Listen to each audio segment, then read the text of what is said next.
షేక్ హసీనా బంగ్లాదేశ్ మాజీ ప్రధానివిడ ప్రస్తుతం ఆవిడ భారత్లో శరణార్థిగా ఉంటున్నారు.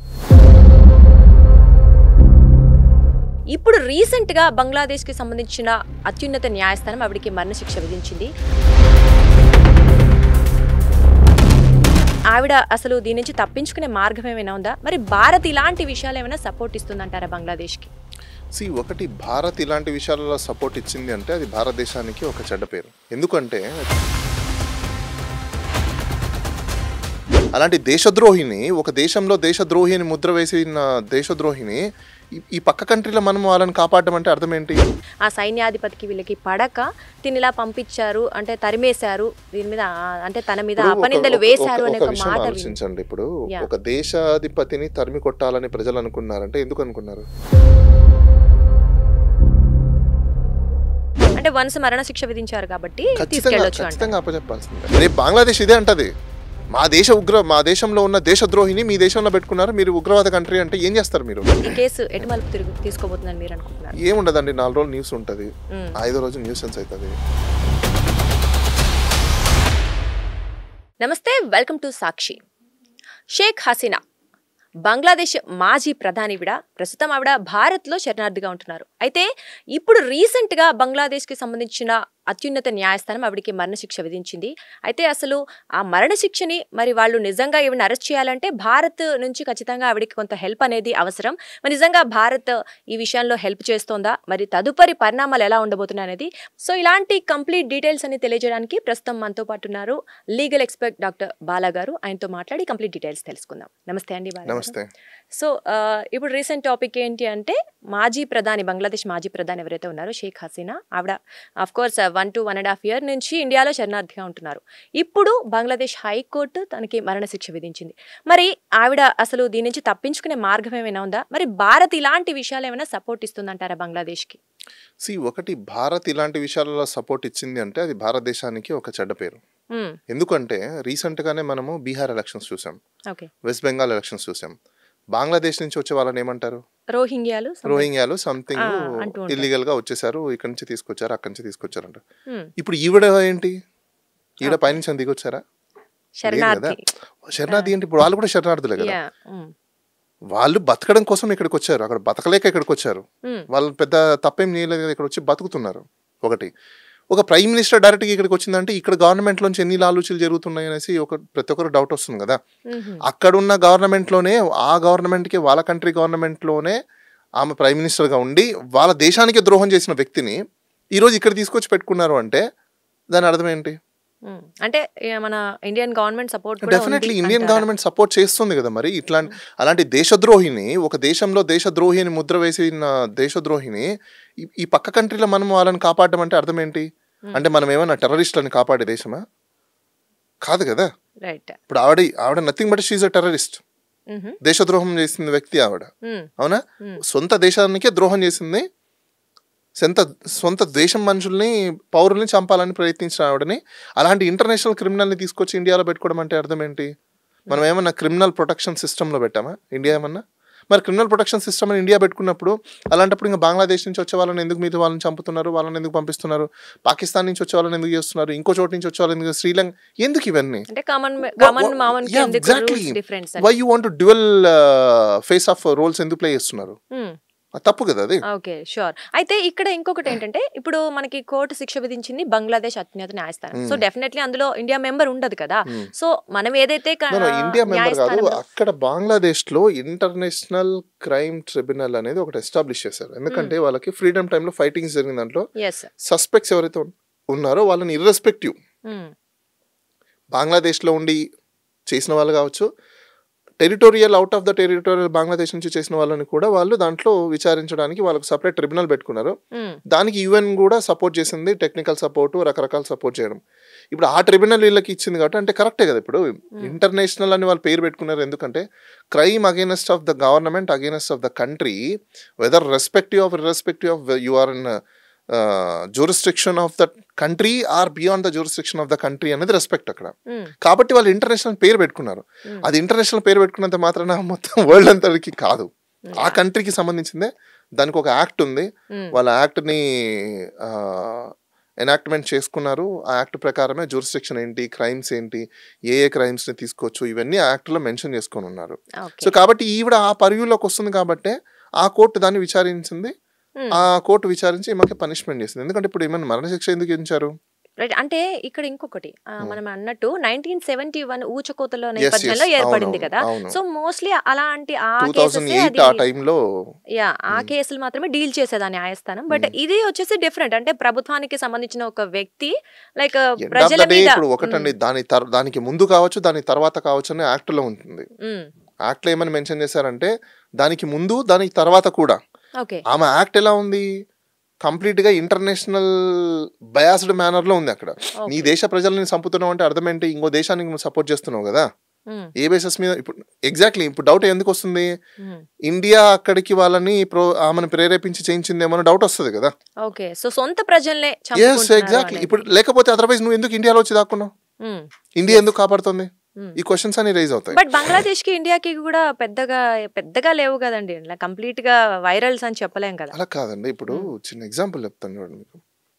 బేసికల్ క్వశ్చన్ ఏమొస్తుంది, ఇప్పుడు మీ ఇంట్లో వాళ్ళని మీరు కొడుతున్నారు తిడుతున్నారు అంటే ఏ మోటివ్తో మీరు కొడతారు తిడతారు? సమ్ ఎక్స్ట్రా మోటివ్ ఉంటేనే, ఆల్టర్నేటివ్ మోటివ్ ఉంటేనే, అల్ట్రా మోటివ్ ఉంటేనే మీరు చేస్తారు, అవునా? ఆ మోటివ్ ఏంటి అనేది క్వశ్చన్ కదా. ఇప్పుడు ఆవిడ ఏం చేసింది, ప్రధానమంత్రిగా ఉండి ప్రైమ్ మినిస్టర్గా ఉండి నీ సొంత ప్రజల్ని నువ్వు చంపాలని ట్రై చేసావంటే నీ ఒరిజినల్ మోటివ్ ఏంటి? ఎక్సో వైయో జెడ్ సపోజ్ అనుకుందాం, దేశ రక్షణ కోసం నువ్వు చేసావని అనుకుంటే నీ దేశంలో ఉండాలి. నువ్వు నీ దేశంలో ఉండకుండా పారిపోయి ఇంకో దేశానికి వచ్చావు అంటే డెఫినెట్గా ఈ దేశం నుంచి నీకు ఇన్స్ట్రక్షన్స్ ఉండడం వల్ల ఆ దేశం ప్రజలను చంపడానికి వీళ్ళ పొలిటికల్ ఎజెండా కోసం అక్కడ. ఎందుకంటే ఇప్పుడు ఇండియా మొత్తం అంతా కవరప్ కదా, ల్యాండ్ మొత్తం కవరప్ కదా. మరి ఇండియా సూపర్ పవర్ చూపించుకోవడం కోసం అదేనా చేసిన సస్పెక్ట్ అని వాళ్ళు భావించుండొచ్చు. అంటే అక్కడున్న గవర్నమెంట్ ప్రాసిక్యూటర్స్ వాళ్ళు భావించుండొచ్చు. కాబట్టి ఆమెకు మరణశిక్ష విధించే వరకు కోర్టు డిసిషన్ తీసుకునేదేమో. We don't know, right? It is only assumption or presumption. ఎందుకంటే ఆ స్టేజ్కి వెళ్ళింది అంటే డెఫినెట్ ఆ స్టేజ్కి వెళ్ళినందుకు సర్కమ్స్టాన్సెస్ కూడా ఒక key role, crucial roles play చేస్తున్నాయి. ఎందుకంటే ఇవిడ ఉండేది ఇప్పుడు ఇండియాలో కదా. ఎందుకు ఇండియన్ గవర్నమెంట్ ఊరికే ఉంది? అదే అంటే ఎగ్జాక్ట్లీ ఇంతకు ముందు మనం చెప్పుకున్నట్లు ఇప్పుడు ఐసీసీ అలాంటి కొన్ని ఉంటాయి. సో ఇండియా మెంబర్ కాలేదు అందులో అంటే డెఫినెట్లీ వాళ్ళ రూల్స్ మళ్ళీ మీకు పాయింట్, ఇప్పుడు ఇండియా మెంబర్ కాలేదు, ఇండియా పాటించమంటే ఆ కంట్రీలో కాకపోయినా వీళ్ళు యుఎన్ఓ లో మెంబర్ కదా బంగ్లాదేశ్ కూడా. సో వాళ్ళకి అక్కడ ఆ కంట్రీలో క్రైమ్ జరిగినప్పుడు ఏ కంట్రీలో ఉన్నా కూడా వాళ్ళు ఇప్పుడు మనం ఇంటర్పోల్కి ఎలా అయితే రిక్వెస్ట్ పెట్టుకుని ఇప్పుడు ఆవిడ ఇక్కడ రెసిడెన్స్ ఉన్నా కూడా వాళ్ళు ఇక్కడికి వచ్చి అఫీషియల్ గా వచ్చి తీసుకెళ్తారు ఆవిడని. She not an citizen of India కదా, అఫీషియల్ గా వచ్చి తీసుకెళ్తారు ఆవిడని. ఇండియా అప్పచెప్పాల్సిందే, డెఫినెట్లీ అప్పచెప్పాల్సిందే. అంటే వన్స్ మరణ శిక్ష విధించారు కాబట్టి ఖచ్చితంగా అప్పచెప్పాల్సిందే. అంటే లైక్ కంప్లీట్ గా ఇదే కంపేర్ చేస్తే మన ఇండియా ఆర్థిక నేరగాళ్ళు ఎవరైతే ఫారెన్ కి వెళ్ళి ఆర్థికం వేరండి. Capital punishments, capital offence is totally different than of financial. So మరి మనం ఇప్పటివరకు నీరవ్ మోదీ కావచ్చు వాళ్ళని తీసుకురాలేకపోయాం. ఇప్పుడు ఫైనాన్షియల్ ఇష్యూస్ అనేది ఇప్పుడు it is base on transit mode. అది ఇవాళ రేపు ఎల్లుండి ఇంకో రోజు ఏదో ఒక మోడ్ లో సెటిల్మెంటా లేకపోతే రికవరీనా అనేది ఉంటుంది. But capital punishment is very dangerous కదా. ఇప్పుడు మీరున్నారు, జాబ్ ఎందుకు చేస్తున్నారు? మీ ఫ్యామిలీ కోసం దేనికి చేస్తున్నారు? మీ ఫ్యామిలీ బతకడం కోసం. మీ ఫ్యామిలీ బతుకు మీద కొడితే ఇట్స్ బిగ్గెస్ట్ క్రైమ్ కదా. మీ యొక్క జెనసిస్ మీద కొట్టకూడదు, అంటే మీ యొక్క లైఫ్ ఎగ్జిస్టెన్స్ మీద కొడితే మీకు లైఫే ఉండదు కదా. మరి అలాంటిది ఒక వ్యక్తిని చంపడం అంటే అర్థం ఏంటి? వరల్డ్ మొత్తం ఎందుకు క్యాపిటల్ పనిష్మెంట్ కి వెరీ సీరియస్ గా ఉంటారు? అదే ఒక వ్యక్తిని చంపే హక్కు ఎవరికి లేదు. ఇట్స్ న్యాచురల్ రైట్ కదా. నువ్వు పుట్టించలేదు లేకపోతే నేను పుట్టించలేదు, ఇట్స్ న్యాచురల్ బర్త్ కదా. న్యాచురల్ బర్త్, న్యాచురల్ డెత్ ఉండాలి. అన్యాచురల్ డెత్స్ అన్ని ఏంటి? It is a crime, very simple. So ఇప్పుడు ఆవిడ చంపడానికి ఇన్స్ట్రక్షన్స్ ఇచ్చిన ఆవిడ ఎవిడెన్స్ ఉన్నప్పుడు ఖచ్చితంగా ఆవిడ క్రైమే కదా చేసింది. ఏ క్రైమ్ ఎవరైనా ఇప్పుడు ఒకటి మనం కూడా ఇండియన్స్ కూడా క్వశ్చన్ వేసుకోవాల్సిన అవసరం ఉంది. దేనికోసం అంటే ఇప్పుడు సామాన్య ప్రజలు ఎవరైతే రోహింగ్యాలు వస్తున్నారో వాళ్ళ బతుకు కోసం వస్తున్నారు. వాళ్ళనేమో మీరు తరిమి కొట్టండి అంటారు, ఇంకోటి అంటారు. ఇప్పుడు మనము ఇంకో మతాలు ఘర్షణలు తీసుకొస్తారు, రకరకాలు మాట్లాడుతున్నారు. ఇదే ఎలక్షన్స్ జరిగాయి. ఈరోజు మీకు కళ్ళు కనిపించట్లా? కళ్ళు కనిపించట్లేదు, చెవులు వినిపించట్లేదా? ఇప్పుడు ఆ ప్రైమ్ మినిస్టర్ తీసుకొచ్చి ఇండియాలో బెటర్ గమ్మున మీరు పోషించట్లా? ఎగ్జాక్ట్లీ. అంటే మనం నిమిషప్రియ కేసు కూడా చూసాము.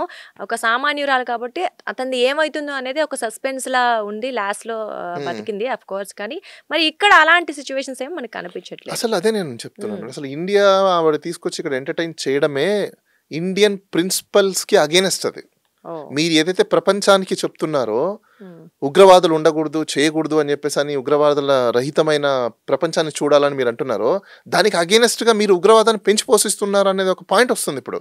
రేపు బంగ్లాదేశ్ ఇదే అంటది, ఓకే మా దేశంలో ఉన్న దేశద్రోహిని మీ దేశంలో పెట్టుకున్నారు, మీరు ఉగ్రవాద కంట్రీ అంటే ఏం చేస్తారు మీరు? రైట్. ఎక్కడ ఎవరికి ఆన్సర్ చెప్తారు? ఇప్పుడు వాళ్ళ అదే మాట అంటే మనం అంటున్నాం కదా, సో పాకిస్తాన్ ని ఉగ్రవాద కంట్రీ అంటున్నాం, లేకపోతే ఆఫ్ఘనిస్తాన్, శ్రీలంక, రకరకాల కంట్రీస్ మనం అంటున్నాం. ఇదే మాట రేపు మనల్ని అంటే మన ఇమేజ్ ఏమైపోవాలి, మన బ్రాండ్ ఏమైపోవాలి? రైట్, కరెక్టే అది కూడా. సూపర్ పవర్ ఆఫ్ ఇండియా అని అనుకుంటే మన సూపర్ పవర్ ఎక్కడ పోవాలి? మరి ఇన్ని రోజులు బిల్డ్ చేసుకున్నంత నాశనం అయిపోయినట్టు కాదా?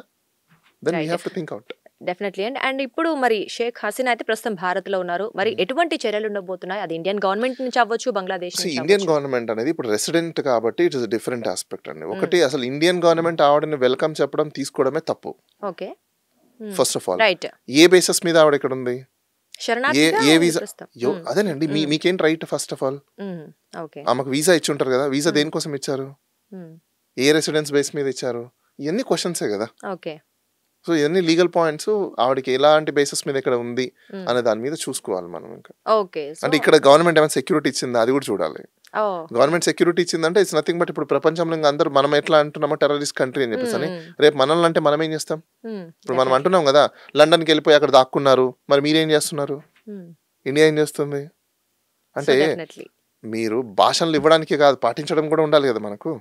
యా, అంటే డెఫినెట్లీ మన మీద ఒక మాట వస్తుందంటే డెఫినెట్లీ దాన్ని మనకు ఆన్సరబుల్ గా ఉండాలి definitely. And one more thing, అంటే మనం చాలా కేసుల్లో చూసాం ఇంతకు ముందు, ఉరి శిక్ష కావచ్చు, ఇలాంటి పెద్ద పెద్ద శిక్షలు పడ్డప్పుడు అత్యున్నత న్యాయస్థానంకో లేక ఇంకా ఏదైనా సుపీరియర్ ఉంటే అక్కడికి వెళ్తారు, అంటే మళ్ళీ వాదనలు జరుగుతాయి, మళ్ళీ శిక్షను తగ్గించుకోవడం చూసాం కదా. ఇప్పుడు హసీనా చేతిలో అలాంటి ఏమైనా, అంటే ఆవిడ చర్యల వల్ల ఏమైనా అలాంటి ఇప్పుడు ఆ కంట్రీలో జరిగిన క్రైమ్ కాబట్టి ఆమె ఇంటర్నేషనల్ కోర్ట్ ఆఫ్ జస్టిస్ కి వెళ్ళొచ్చమ్మా.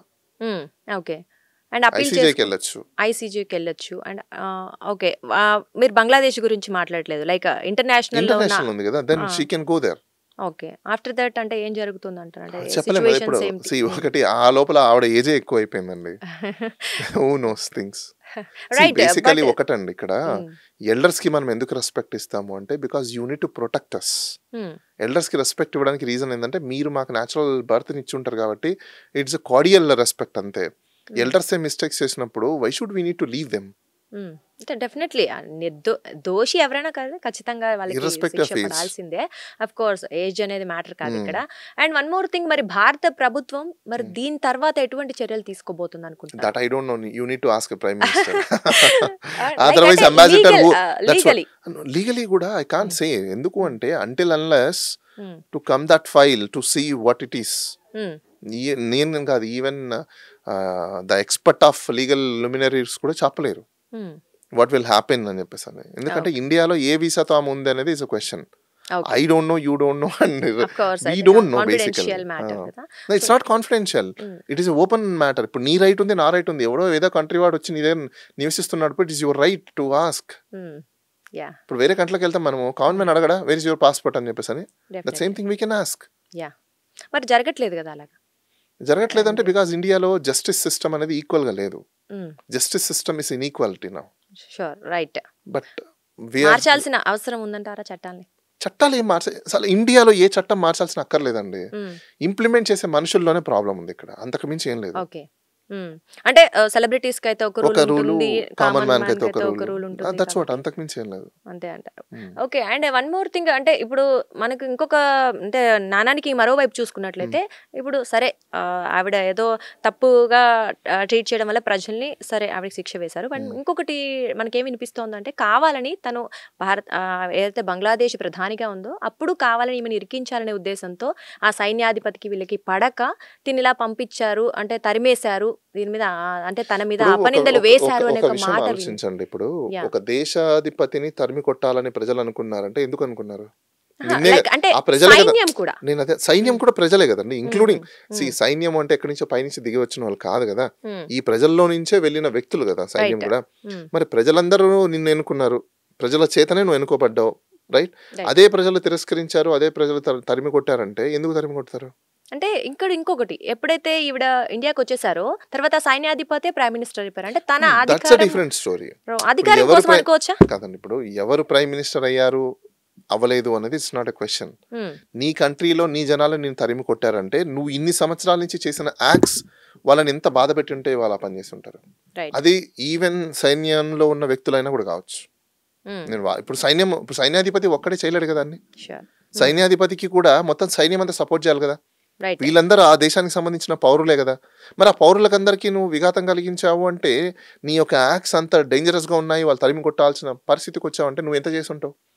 నిన్ను ఏ ప్రభుత్వం అయినా ఏ నాయకులైనా ప్రజల్లో ఎందుకు ఎన్నుకుంటారు అంటే మీరు వాళ్ళని బాస్లా ఉండి బిహేవ్ చేయడం కోసం కాదు, వాళ్ళకి మీరు స్లేవర్గా ఉండి సర్వీస్ చేయడం కోసం. కానీ ఇక్కడ ఏం జరుగుతుంది మనకు? నిజంగా జరుగుతుంది అంటారా?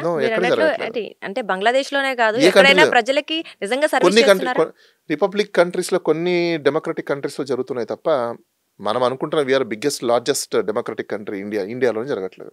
సో డెఫినెట్లీ అండి. అండ్ ఫైనల్ గా ఈ కేసు ఎటు మలుపు తీసుకోబోతుందని మీరు అనుకుంటున్నారు? ఏముండదండి, 4 రోజులు న్యూస్ ఉంటది, 5వ రోజు న్యూసెన్స్ అవుతుంది, 6వ రోజు నాన్ సెన్స్ అవుతుంది. సో ఎవరు పట్టించుకోరు ఇంకా, అంతే సింపుల్. సో అంటే మళ్ళీ సంవత్సరాలు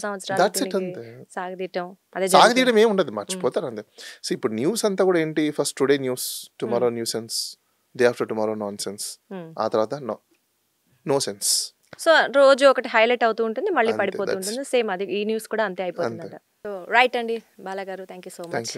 రైట్, చూసారు కదా, అంటే బంగ్లాదేశ్ మాజీ ప్రధాని షేక్ హసీనాకైతే మరణశిక్ష విధించారు, కానీ కంప్లీట్గా నెక్స్ట్ ఏం జరగబోతుంది అంటే అదొక పెద్ద ప్రశ్ననే మనం చెప్పుకోవాలి. ఇటు భారత ప్రభుత్వం అవచ్చు, అటు బంగ్లాదేశ్ ప్రభుత్వం అవచ్చు, లేదా ఇంటర్నేషనల్ వేరే దేశాలకు సంబంధించి కూడా వాళ్ళు ఎటువంటి అభిప్రాయాలు వ్యక్తం చేస్తారు, ఏం జరగబోతుంది అయితే ప్రస్తుతానికైతే సస్పెన్స్గా ఉంది. సో చూడాలి మరి ఏం జరగబోతుంది అనేది, wait and see. Sakshi TV ప్రసారాలను నిలిపివేయడం చట్టరీత్యా నేరం. సాక్షి టీవీ ప్రసారాల కోసం మీ స్థానిక కేబుల్ ఆపరేటర్ని వెంటనే సంప్రదించండి. డిటిహెచ్లో, ఇంటర్నెట్లో కూడా సాక్షి టీవీ ప్రసారాలను వీక్షించవచ్చు.